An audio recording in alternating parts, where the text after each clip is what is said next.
दोस्तों नमस्कार। छत्तीसगढ़ के विधानसभा चुनाव के नतीजे 3 दिसंबर को आने हैं। उसके पहले जितने भी नेशनल चैनल के एग्जिट पोल आए हैं सभी में कांग्रेस को बढ़त बताया गया है। इसी मुद्दों को लेकर आज हमारे बीच जिले के 2 वरिष्ठ पत्रकार न्यूज 18 से अभिषेक पांडे जी और नई दुनिया के bureau chief Ramadas Yadav ji studio पहुंचे हैं। हमारे इस पैनल में आज इन 2 वरिष्ठ पत्रकारों से चर्चा करेंगे और जानने का प्रयास करेंगे कि एग्जैक्ट पोल में कांग्रेस को आखिर किस कारण बढ़त बताया जा रहा है और भाजपा किस कारण की शक्ति नजर आ रही है। सबसे पहले आप दोनों का स्वागत है। कल लगभग सभी राष्ट्रीय चैनलों के एग्जैक्ट पोल सामने आए और लगभग सभी चैनलों पे कांग्रेस को कहीं न कहीं बढ़त बताया गया है। अभिषेक पांडे जी, ऐसा क्या रहा कि कांग्रेस इस विधानसभा में पुनः बढ़त की ओर है और भाजपा कहीं न कहीं पीछे छूटती नजर आ रही है?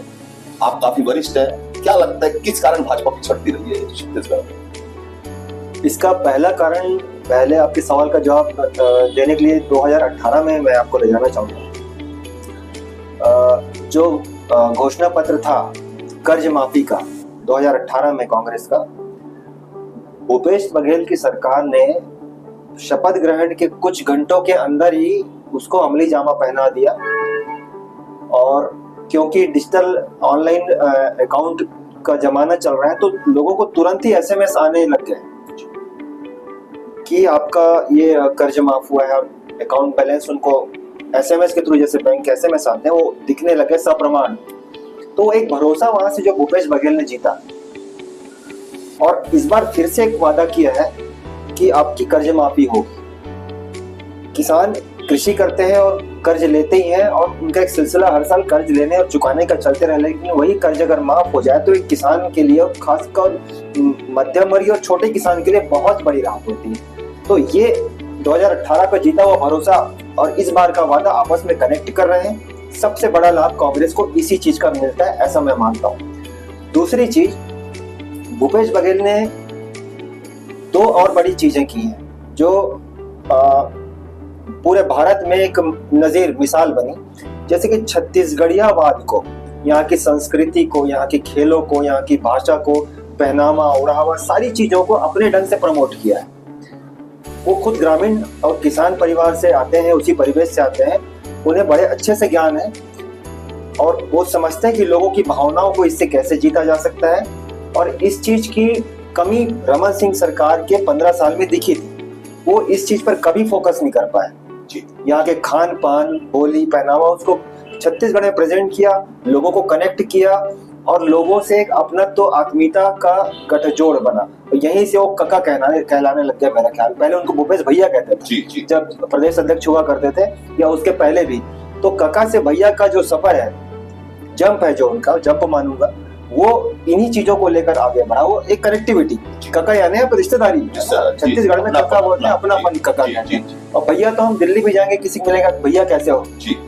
तो कका जो छत्तीसगढ़ियापन को आपस में कनेक्ट करता है, वो उन्होंने कका नाम अपना पब्लिक ने रखा उनका कका। और तीसरा चीज जो है वो छत्तीसगढ़ में भूपेश बघेल ने अभी जो ताजा घोषणा पत्र है उसमें धान का, जो पिछले बार तो उन्होंने न्याय योजना लाकर बोनस को 4 किस्तों में दिया है, इस बार उन्होंने उसी चीज को और आगे बढ़ा दिया है और ज्यादा धान की ज्यादा कीमत दे रहे हैं। तो फिर से मैं वहीं जाऊंगा 2018 में, वो जो भरोसा है उन्होंने करके दिखाया, डिलीवर किया, उस चीज को का गेन कर रहा है कांग्रेस। और प्रत्याशी कहीं कोई भी खड़ा हो, उसकी अपनी कमजोरियां हो सकती है, लेकिन वहां पर मेरे को लगता है कि भूपेश बघेल के काम और उनका जो चेहरा है वो उस चीज को कहीं ना कहीं गड्ढे को पाट रहा है। और अगर एग्जिट पोल के आंकड़े सही निकलते तो मुझे लगता है यही 3-4 कारण बड़े होंगे। बाकी जो उनकी योजनाएं थी, नरवा गरवा घुरुआ बारी, मेरे को नहीं लगता वो जमीन पर सक्सेसफुल है, उनका कोई आउटपुट निकल रहा होगा, मेरे को ऐसा नहीं लगता। ये 3-4 चीजें हैं, क्योंकि लोगों को भरोसे की बात है तो इन चीजों से भरोसा बना है। बदल दिया। देखिए, इसमें सबसे पहले तो ये कहना चाहूंगी, कोई भी सरकार जब 5 साल काम करती है तो भूपेश बघेल की सरकार में कहीं भी एंटी इनकम्बेंसी देखने को मिला। सत्ता विरोधी लहर छत्तीसगढ़ में कहीं भी नहीं था। सरकार के काम से लगभग लोग खुश थे। लोगों के चर्चा में यही आता था, बातचीत में हम लोग भी बोलते थे सीटें कम होंगी लेकिन सरकार कांग्रेस की बनेगी। जैसे कि अभिषेक भैया ने कहा कि भूपेश बघेल ने पहले ऐसे व्यक्ति हैं, या बोला जाए तो ऐसी पार्टी है जिसने छत्तीसगढ़ में ये साबित करके दिखाया कि खेतों से सत्ता का रास्ता निकलता है। अब छत्तीसगढ़ में खेत से सत्ता का रास्ता निकलता है, इस चीज को इस चुनाव में भाजपा ने भी स्वीकार किया और उसी के नक्शे कदम में कांग्रेस पे चलते अपना घोषणा पत्र बनाया कि खेत से सत्ता का रास्ता निकलेगा। लेकिन पहले ये चीज कांग्रेस ने किया था, तो लोगों का जो भरोसा है वो कांग्रेस के साथ जाता रहा। छत्तीसगढ़ की संस्कृति को कहीं ना कहीं सहेजने और संवारने का काम भूपेश बघेल जी ने किया है। इसका फायदा इस चुनाव को मिलता दिख रहा है आपके हिसाब से? छत्तीसगढ़ की संस्कृति को सहेजा नहीं है, मैं इससे एग्री नहीं हूँ। वो तो संस्कृति यहाँ के रग रग में है, गांव-गांव में है, परिवार परिवार में है, हर जगह है। जो लोग बाहर से भी आके यहाँ बसे हैं वो भी छत्तीसगढ़ी संस्कृति को हर साल अपना रहे हैं, लेकिन उस चीज को हाईलाइट करके प्रमोट, उसको जैसे भगवान राम को कहीं ना कहीं, वो तो भगवान राम है सबके अंदर, लेकिन उसको अपने लिए कैश किया तो बीजेपी ने किया जी। वैसी छत्तीसगढ़ियावाद जो है वो छत्तीसगढ़िया के अंदर है, उसको कैश करके भूपेश बघेल लगे। दूसरी बड़ी चीज, राम वन गमन पथ छत्तीसगढ़ में जी, उनका ननिहाल है भगवान श्री राम का, उसको भाजपा ने कभी भी केयर नहीं किया। 15 साल सत्ता में रही, आडवाणी जी रथ यात्रा निकाले, अयोध्या में राम मंदिर को सुप्रीम कोर्ट से जीत कर आखिरकार मंदिर बन रहा है, उसका क्रेडिट बीजेपी खुद भी ले जाती है। लेकिन जो उनका ननिहाल है, इसको भूपेश बघेल ने पहचाना, उसमें काम किया और अपन देख रहे हैं कि राम वन गमन पथ पर काम हो रहा है। रायगढ़ में इंटरनेशनल रामलीला पहली बार, भारत पूरे विश्व में कहीं का अंतरराष्ट्रीय रामलीला हुआ वो तो छत्तीसगढ़ का रायगढ़ है और ननिहाल में हुआ है। तो ये चीजें लोगों को कनेक्ट करती हैं, खींचती हैं, जोड़ती हैं। बाकी जो लोगों को डिलीवर हो रहा है धान की कीमत के रूप में, या नारियों को भत्ता मिल रहा है, या बेरोजगारों को घोषणा हो रही है, अगर आदमी भावनात्मक रूप से, धार्मिक रूप से, पारिवारिक रूप से किसी से कनेक्ट हो जाए तो कुछ चीजों को इग्नोर कर देता है, कुछ कमियों को। तो वो चीज होती मेरे को दिख रही है अगर कांग्रेस की सरकार आती। आपने सब बोला, रामगढ़ को बोला, कर्ज माफी को भी बोला, छत्तीसगढ़ की संस्कृति को भी बोला, लेकिन उसके बाद भी कांग्रेस कब हो रही है? कांग्रेस को बहुमत मिलते दिख रहा है, लेकिन भाजपा भी कहीं ना कहीं नेक टू नेक वाला मामला आ रहा है। जो पहले जनादेश मिला था 2018 की बात करें तो कांग्रेस को ऐतिहासिक जनादेश मिला था, लेकिन वो जनादेश कहीं नजर नहीं आ रहे। जो भी सर्वे है 50 से 55 और 40 से 45 के बीच का सर्वे चल रहा है, जिसको कैसा कहाँ पे कमी रह गई? जो कांग्रेस के इतना, जब आपकी सत्ता विरोधी लहर नहीं थी, आप भी मारे, उसके बाद भी सीटें क्यों कम हो रही? कहाँ पे कांग्रेस की कमी में, मतलब कमी रहेगी कांग्रेस में? नहीं, कांग्रेस की कमी नहीं, यहाँ पर बीजेपी ने अपनी कमी दूर की है। आप 2018 को छोड़ दें, उसके पहले के जो चुनाव देखिए, भाजपा और कांग्रेस के बीच 1 या 2% का वेरिएशन रहा है। उसी में सरकार और पक्ष और विपक्ष का फैसला हुआ है। इस बार वही पुरानी स्थिति है। 2018 में माने भरपूर एंटी इनकम्बेंसी थी, जो लोग भाजपा के कोर वोटर थे वो भी भाजपा को वोट नहीं दिए पिछली बार, इसलिए भारी अंतर रहा।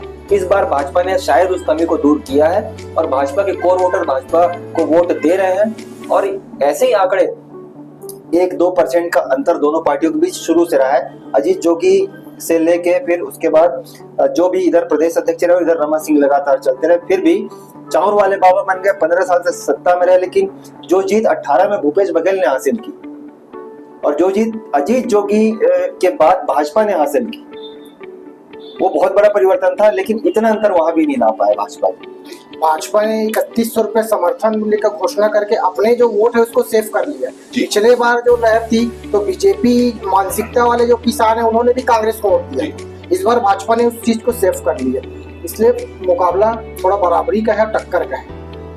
छत्तीसगढ़ की बात है, छत्तीसगढ़ में कांग्रेस या भाजपा के बड़े नेता जितने भी है लगभग फंसे हुए नजर आ रहे हैं। कई दिग्गज नेता हारने की भी खबर है एग्जिट पोल के अनुसार, उसको लेके क्या कहना चाहते हैं कि कहीं ना कहीं ऐसा क्या आ रहा है कि कांग्रेस या भाजपा के बड़े नेता इस चुनाव में हारते नजर आ रहे हैं? जनता से जुड़ नहीं रहे। अच्छा, जनता से जुड़ नहीं रहे। बड़े नेता कहने के लिए हो सकते हैं, लेकिन काम कौन सा बड़ा किया है जरा गिनने के लिए निकले तो बात स्थिति स्पष्ट हो जाएगी।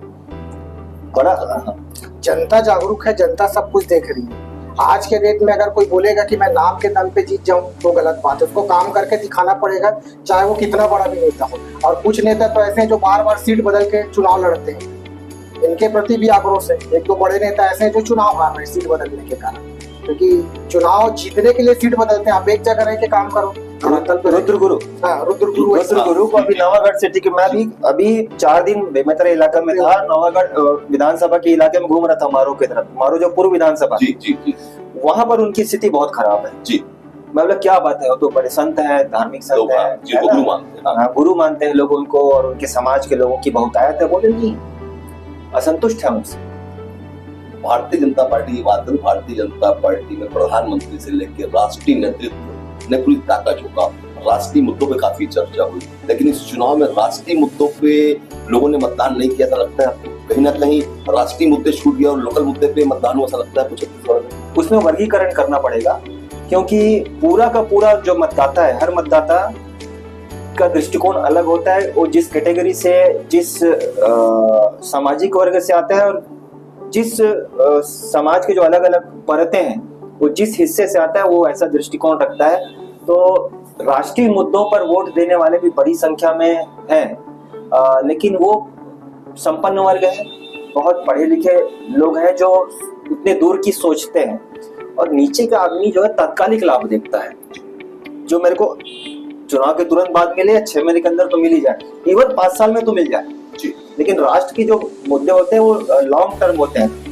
जैसे देश का जो रक्षा है, अर्थशास्त्र है, विदेश नीति है, बहुत लंबे समय बाद परिणाम देती है। लेकिन निचला जो वर्ग है उसे तुरंत काम करता है, उसे तुरंत रोजी चाहिए। आप 7 दिन उसको लटका नहीं सकते। तो वो सोचने का दायरा चुनाव में भी लागू होता है। इसलिए जो राष्ट्रीय मुद्दे हैं छोटे चुनावों में कम काम करते हैं। ये चुनाव जो था लॉलीपॉप वाला चुनाव है, दोनों पार्टियों ने लॉलीपॉप किए हैं और त्वरित जिनको लाभ मिला, जो बहुसंख्यक मतदाता है उनको त्वरित लाभ चाहिए। तो मतदाताओं ने तुलना करके देखा, जो एक साधारण मतदाता है वो देखा भाजपा से ज्यादा लाभ है, कांग्रेस से ज्यादा लाभ है। उसके बाद उसने देखा भरोसा किस पे ज्यादा है, तो भरोसे में कांग्रेस ज्यादा खरीद कर रही है भाजपा के मुकाबले, और लाभ भी ज्यादा है। ग्रामीण क्षेत्रों में आप जाएंगे तो कर्ज माफी के मुद्दे ने भरपूर काम किया है। और इस मुद्दे के कारण जो भाजपा का महिला वाला मुद्दा था 12,000 रुपया महतारी वंदन योजना, वो पीछे छूट गया, क्योंकि किसान बहुसंख्यक है। तो महिलाएं भी कहीं ना कहीं किसान वर्ग से संबंधित है, तो कर्ज माफी से प्रभावित हुई। दोनों ही पार्टियों ने फ्री में रेवड़ी की बात की है, दोनों ही पार्टियों ने खुला काम किया है।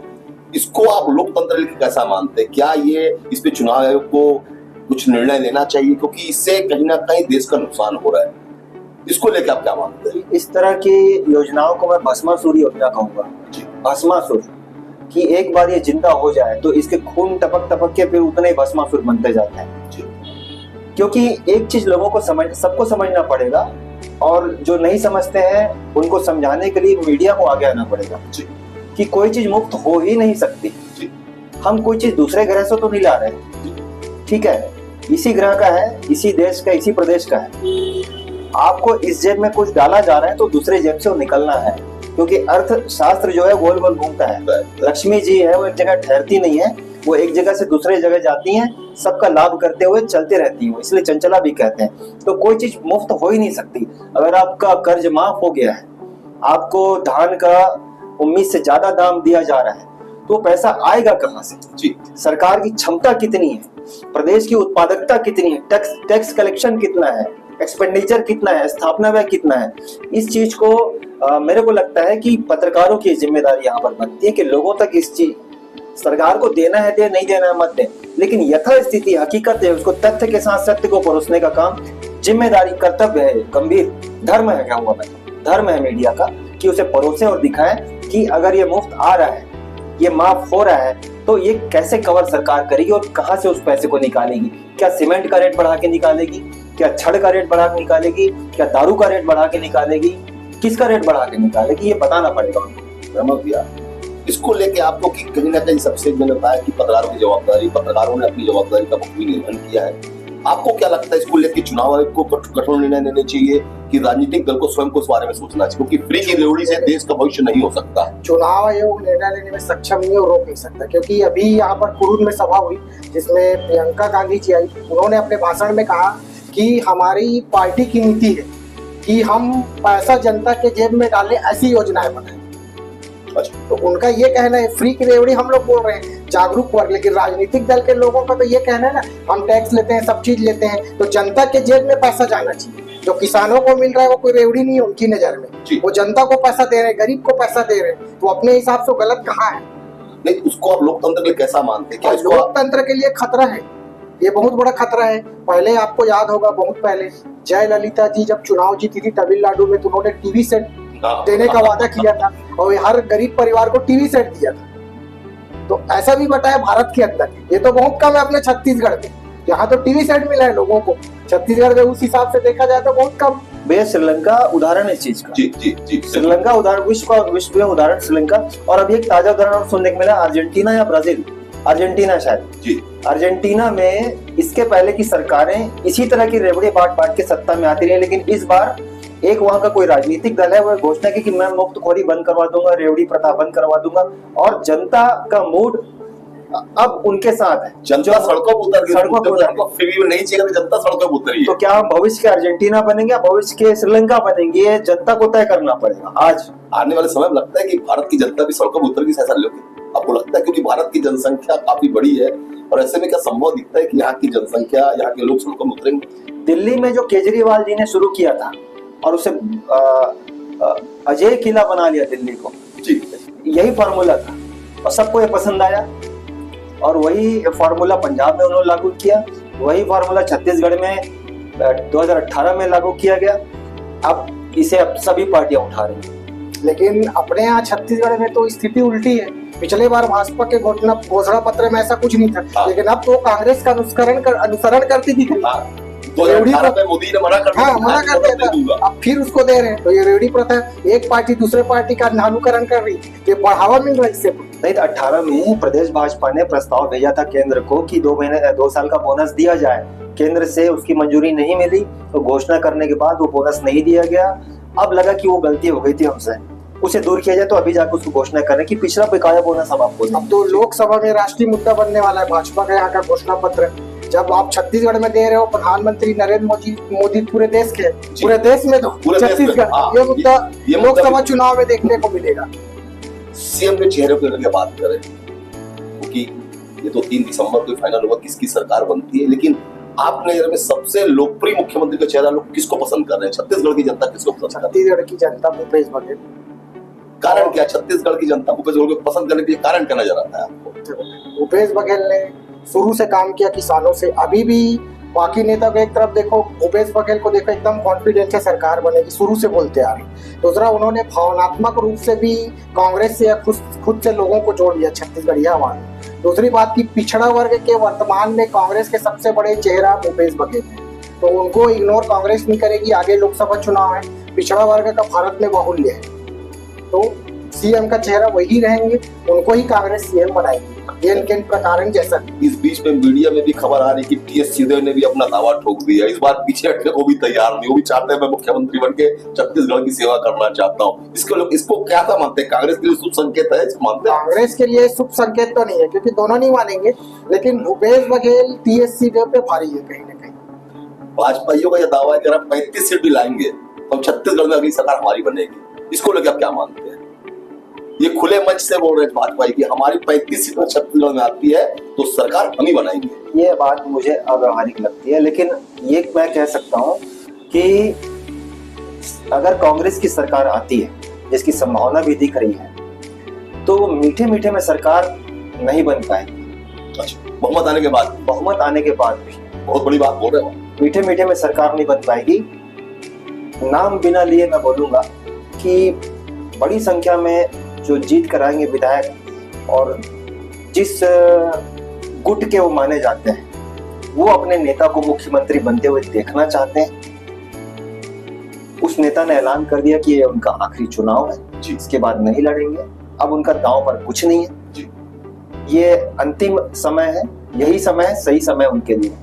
तो मुझे लगता है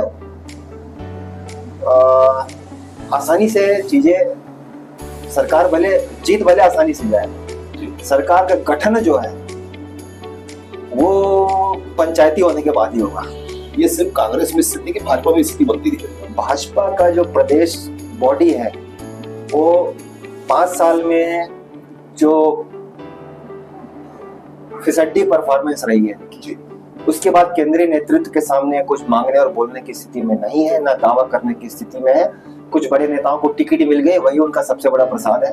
उसके बाद मेरे को नहीं लगता कि दावा कर देंगे कि मुझे ये बनाया जाए, मुझे वो बनाया जाए। वो तो ऊपर से जो आदेश होगा वही उनको मानना पड़ेगा, और दबे मन से ही सही, बुरा लगे अच्छा लगे उनको मानना पड़ेगा। और दूसरी चीज, पहले ही संकेत में बताया जा चुका है कि जो सीएम का भाजपा का चेहरा वो चौंकाने वाला चेहरा। जी जी तो जो पुराने जिनको मानते हैं, संभावित मानते हैं, उनमें से कोई नहीं होगा, इसलिए तो आदमी चौंकेगा ना। मतलब अगर भाजपा की मान लो मेजॉरिटी आती है तो रमन सिंह सीएम का चेहरा नहीं बनेंगे, ऐसा मानते हैं? हाँ, मैं ऐसा मानता हूँ कि रमन सिंह जी को सीएम, क्योंकि इसलिए कारण उसका इसलिए क्योंकि रमन सिंह 3 बार उन्हें मुख्यमंत्री भाजपा ने बनाया है। बहुत बड़ी बात होती है किसी भी राजनेता के लिए 3 बार लगातार मुख्यमंत्री बनना। और अब जो चेहरा मेरे ख्याल चुना जाएगा वो अगले 25 साल को ध्यान में रख के चुना जाएगा। अगले 25 साल तक जो भरोसा जीत करके काम करके दिखाए, चुनाव हारे या जीते, लेकिन प्रदेश में जो पार्टी की जो स्थिति है उसका एक बड़ा चेहरा, जैसे तेलंगाना में चंद्रशेखर जो है अभी राव, वो बहुत बड़ा चेहरा है वहां के लिए, हीरो मानते हैं वहां पर। वो चुनाव हार जाएंगे बोल रहे हैं, लेकिन वो हारने के बाद भी उनका कद कम नहीं होता। तो भाजपा इन 15-20 साल में वो नेतृत्व नहीं पैदा कर पाई छत्तीसगढ़ में, वो एक बड़ी चूक थी। मेरे को लगता है अगर चुनाव जीतेगी तो सत्ता के शक्ति का सदुपयोग करने के लिए और भविष्य के 25-50 साल को सेव करने के लिए कुछ ऐसे चेहरों को सामने लाएगी जो आगे लंबी दूरी तक साथ दे सके। जैसे कि इससे भी कहता है, लेकिन मैं आपसे पूछना चाहता हूँ कि अगर मान लो छत्तीसगढ़ में भाजपा की मेजॉरिटी आती है तो डॉक्टर रमन सिंह साहब जो 15 साल मुख्यमंत्री, उनको चेहरा बनाया जाना चाहिए। और मान लो नहीं बना, किसको बनाना चाहिए? छत्तीसगढ़ में कहीं ना कहीं ऐसा लगता है कि भाजपा में वो दमदार नेतृत्व का भाव नजर आता है। भाजपा में कोई भी चमत्कारी नेतृत्व नहीं है। 15 साल सत्ता में रहने के बावजूद भी रमन सिंह में कोई चमत्कार नहीं कर पाए। अंत में भाजपा के केंद्रीय नेतृत्व को कमान अपने हाथ में लेना पड़ा, तब भाजपा मुकाबले में आई और फाइटिंग की स्थिति में आई। ये सत्य है एकदम। दूसरी बात, अभी भाजपा में जो युवा नेता है, जो नए लोग हैं, जैसे कि चुनाव के पहले ही नेता प्रतिपक्ष और प्रदेशाध्यक्ष को भाजपा ने बदल दिया क्योंकि उनके परफॉर्मेंस से संतुष्ट नहीं था उनका राष्ट्रीय नेतृत्व। तो वैसे ही अभी बात चल रही है, ओपी चौधरी हो सकते हैं नए सीएम के। मतलब आपको लगता है कि ओपी चौधरी को प्रमोट किया जा सकता है? बिल्कुल, क्योंकि अमित शाह ने संकेतों में कहा है इसको बड़ा आदमी बनाएंगे। उसके कुछ भी मायने निकल सकते हैं। बड़ा आदमी में हो सकता है सीएम हो और कुछ हो। विष्णुदेव साय के लिए भी उन्होंने यही बात कही, वो सबसे बड़े आदिवासी चेहरा है वर्तमान में। और जब भी कोई पार्टी हारती है या पीछे जाती है तो फिर उनको आदिवासियों की याद आती है। ये सत्य है छत्तीसगढ़ में। तो भाजपा को भी अब आदिवासियों की याद आने लगी है। या ओपी चौधरी हो सकते हैं या विष्णुदेव साय हो सकते हैं, लेकिन रमन सिंह को भी इग्नोर करना इतना आसान नहीं है क्योंकि उनके समर्थक भी हर जिले में है। तो जैसी स्थिति कांग्रेस में वैसी बगावत की स्थिति ना आ जाए। पार्टी नेतृत्व तो इस पर भी ध्यान रखेगी, कहीं रमन सिंह को इग्नोर करते हैं तो यहाँ भी बगावत ना हो जाए कहीं। भाजपा और कांग्रेस सब पार्टियों को अलग कर दें तो मैं इसको छत्तीसगढ़ के सिर्फ प्योर छत्तीसगढ़ का नागरिक होने के नाते सोचूंगा ना, तो छत्तीसगढ़ का दुर्भाग्य है कि छत्तीसगढ़ से कोई भी राष्ट्रीय स्तर का नेतृत्व तो नहीं दे पाए। सांसद हम 11 देते हैं, 10 देते हैं, 9 देते हैं, लेकिन उस स्तर का नेतृत्व नहीं दे पाए। इसकी कमी है 15 साल से। बल्कि आप महाराष्ट्र देख लीजिए, तेलंगाना देख लीजिए, मध्य प्रदेश देख लीजिए, उत्तर प्रदेश तो खैर राजनीति का गढ़ माना जाता है, प्रधानमंत्री वहीं से बनते रहे। लेकिन 20 साल बाद भी अगर छत्तीसगढ़ में ना, मैं दोनों पार्टियों की बात कर रहा हूँ, सभी पार्टियों की बात कर रहा हूँ, उस स्तर का नेतृत्व क्यों नहीं पैदा हो पा रहा है? क्यों उस तरह का कोई एक उदाहरण बने, नजीर बने, क्यों नहीं हो पा रहा है? इस पर भी ध्यान देना जरूरी है, क्योंकि या तो भाजपा रहेगी, कांग्रेस या कोई और दल रहेगा, लेकिन ऐसे लोग होने चाहिए राजनीति में जिसको हम बोलचाल में चमत्कारी कहते हैं। तो चमत्कार उसकी प्रतिभा से, उसकी बौद्धिक क्षमता से, उसके विजन से वो चमत्कार दिखाता है। तो कोई जादू नहीं है, तांत्रिक नहीं है। राजनीति में मेहनत से और उन चीजों से चमत्कार हो पाता है। ठीक है, तो वो उस तरह का व्यक्तित्व क्यों नहीं बन पा रहा है? क्या हमारी शिक्षण संस्थाओं में कमी है? हमारे सामाजिक चेतना में कोई कमी है? हमारी राजनीतिक चेतना कमजोर है? या हम सिर्फ रेवड़े में फंस के सोचते हैं और उतना ही समझते हैं? उससे ऊपर का कोई क्यों नहीं सोच पा रहा है कि यहाँ से कोई नरेंद्र मोदी जाए, यहाँ से कोई अपना खड़गे जी निकले, यहाँ से कोई सचिन पायलट निकले, क्यों नहीं सोचते हो? नहीं, इसके लिए कहाँ पे प्रयास में कमी लगी? क्योंकि हम भी कहीं ना कहीं छत्तीसगढ़ के वासिंदे हैं। कहाँ पे लगता है कि छत्तीसगढ़ में नेतृत्व क्यों पैदा नहीं हो पा रहा? आपकी नजर में क्या, कहाँ पे कमी रह जाती है? राजनीतिक चेतना की कमी मुझे लगती है, क्योंकि नया नया राज्य बना है और दूसरे राज्यों से तो युवा ही है, तो उस तरह से उम्र बहुत कम है हमारे राज्य की। और जो बड़े नेता यहाँ पर थे उनमें विद्याचरण शुक्ल जी मेरे ख्याल से अंतिम कड़ी थे। ठीक है, उसके बाद उस स्तर का कोई नेता यहाँ नहीं हो पाया। अजीत जोगी जी ने जरूर उनको टक्कर दिया, लेकिन फिर भी कद के मामले में मैं नहीं मानता कि वो उससे बड़े थे, क्योंकि 1975 में जो बड़े स्तर पे वो काम किया और निर्णय लिया, उससे आलोचना हो सकती है, सराहना हो सकती है और दूसरी चीज है, लेकिन राष्ट्रीय स्तर पर निर्णय लेने की क्षमता, काम करने की क्षमता जो है वो नेताओं की छत्तीसगढ़ में कमी है। चाहे कांग्रेस की केंद्र में सरकार है, किसको लेंगे आप बताइए? अभी तो नया प्रयोग हो गया, आप राष्ट्रीय नेता बनाने की बात कर रहे हैं छत्तीसगढ़ से। केंद्रीय मंत्री रेणुका सिंह को विधायक चुनाव लड़ना पड़ रहा है, पूर्व केंद्रीय मंत्री विष्णुदेव साय को विधायक चुनाव लड़ना पड़ रहा है। हम छत्तीसगढ़ से राष्ट्रीय स्तर पर नेता चाहते हैं कि अच्छे नेता हो, लेकिन उनकी पार्टी ने तो उनको विधायक चुनाव लड़ना। मध्य प्रदेश में देखिए ना, तोमर जी को, राजस्थान देखिए, सब जगह देखिए, कई कैबिनेट वो चुनावी रणनीति है। वो देखिए वहां पर सत्ता में आना है तो करना। चंबल बेल्ट को, ग्वालियर बेल्ट को साधना था, तोमर जी को भेजे। इधर पटेल बेल्ट को साधना था, प्रहलाद जी को भेजे। तो वो रणनीति का हिस्सा है, वो ऐसा मैं उसे खराब नहीं मानता। सिंह को भी सीएम चेहरा बना के विधानसभा में पेश किया ताकि जीत जाए। केंद्रीय मंत्री है, सीएम ये भी बनेगी ताकि लोग वोट दें। मेरा दोनों सवाल है। हमने उत्तरीय कोर्ट में छत्तीसगढ़ के विधानसभा चुनाव पर एक सर्वे कराया है, जिसमें राजनांदगांव से 15 साल के मुख्यमंत्री रमन सिंह चुनाव लड़ रहे हैं। हमारे सर्वे में रमन सिंह चुनाव हारते नजर आ रहे हैं, इसको कैसा मानते? पहले मैं आपको बधाई दूंगा, क्योंकि आपने बूथ बूथ जाकर आंकड़े लाए हैं, जानकारी एकदम। इतना मेरे ख्याल से कोई भी भारत की जो इस तरह की एजेंसी एग्जिट पोल जो देते हैं, वो इतने ज्यादा जो डाटा है, उसका डाटा बेस जो होता है आपके जितना बड़ा नहीं हो सकता। हालांकि आपने पूरे देश भर का या प्रदेश का सर्वे नहीं किया है, लेकिन ज्यादा एक्यूरेसी मेरे को लगता है कि आपके सर्वे में आएगी किसी भी एजेंसी से ज्यादा। तो जो आपके आंकड़े हैं, मैं उनको देखा नहीं हूँ, उनका रिजल्ट नहीं पता है, लेकिन आपने जो बेस इकट्ठा किया है उसके आधार पर मैं दावे से कह सकता हूँ कि किसी भी एजेंसी से ज्यादा एक्यूरेसी आपकी आनी है, तय। नहीं, अगर रमन सिंह 15 साल के मुख्यमंत्री मान लो चुनाव हार जाते हैं, तो भाजपा के लिए ये क्या संदेश जाएगा, या प्रदेश की राजनीति में क्या संदेश जाएगा इसका? हालांकि 3 तारीख को रिजल्ट आएगा तो पता लगेगा, लेकिन एग्जिट पोल के अनुसार वो हार रहे हैं। इसको कैसा मानते हैं भाजपा की राजनीति, प्रदेश की राजनीति को लेकर? थोड़ा सा नुकसान या थोड़ी सी गिल्टी या थोड़ी सी शर्म रहेगी, कुछ दिन में खत्म हो जाएगी। लेकिन एक अच्छी बात ये होगी कि जो नेता वरिष्ठ होते जा रहे हैं वो पहले से ये मानसिक रूप से तैयार रहेंगे कि अब हमें उतरना होगा, ड्राइविंग सीट पर कोई और आएगा, लाइसेंस एक्सपायर होने वाला है। तो मानसिक अभी कोई छोड़ने को तैयार नहीं होता।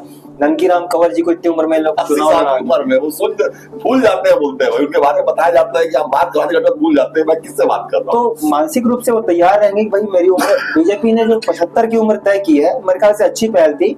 उसमें 100% नहीं, अगर 50% भी पालन होने लग जाए तो बहुत अच्छी बात रहेगी। भाई 75 के बाद मेरे को खेती बाड़ी संभालना है या दुकान खोल के रखना है, या मैं आराम करूंगा, किताब पढ़ूंगा, दुनिया की सैर करूंगा, वो अलग चीज है।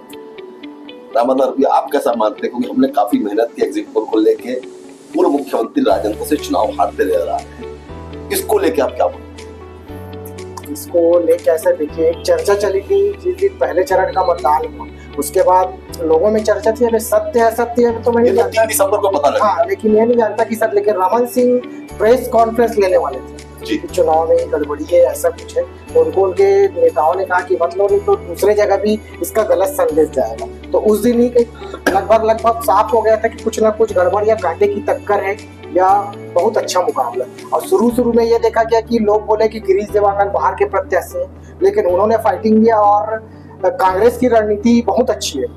जैसे कांग्रेस की रणनीति में ये बात सामने कि गिरीश देवांगन को राजनांदगांव से मैदान में उतारा गया और कांग्रेस ने ये प्रचारित किया कि मुख्यमंत्री के अभिन्न मित्र हैं, यानी कि मुख्यमंत्री ही चुनाव लड़ रहे हैं, इनकी बात नहीं करेंगे। तो ये मुद्दा वहाँ काम कर गया। दूसरी तरफ अमित जोगी भूपेश बघेल के पाटन क्षेत्र से चुनाव लड़े, लेकिन भूपेश बघेल ने उनको हल्के में लिया, कभी ध्यान ही नहीं दिया कि अमित जोगी से कोई नुकसान है, वो दूसरी जगह अपना प्रचार करते रहे। जबकि रमन सिंह थोड़े अपने सीट में बंद के रह गए थे, उनको ऐसा एहसास था कि यहाँ कांटे की टक्कर है।